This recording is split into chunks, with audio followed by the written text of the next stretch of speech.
Hi guys, welcome back to my YouTube channel, and today we are going to learn about how you can create a database in SQL Server 2022. So let's get started. So now I have logged in into our management server, SQL Management Studio, and here is you can see in the database. So we don't have any other database, it's just a fresh built SQL server. We have just only the default database. So here is two ways to create the database. One is like you can right click and create a new database and can give the name here.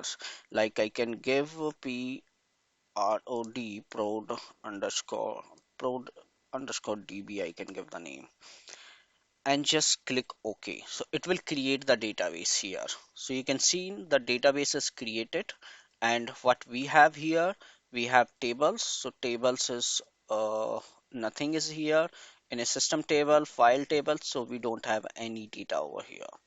Now we have under the views, right? So these are the views by default it created. All are related to the database only. It's not having the other information.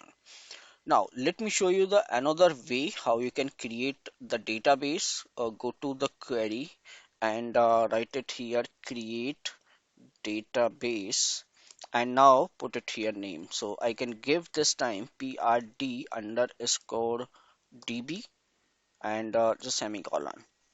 And now click on execute. So it will create the new database. So command has successfully completed successfully, and now this is the time the database has created, and it should shows here. So what you can do, just click on refresh and go here, and you can see the prd underscore db database has created, and both database are having the same functionality.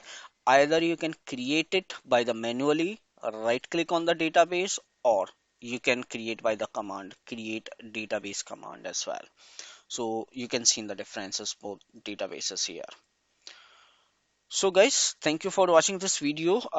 See you soon in my the next video. I will be covering up how you can create the table under your the database.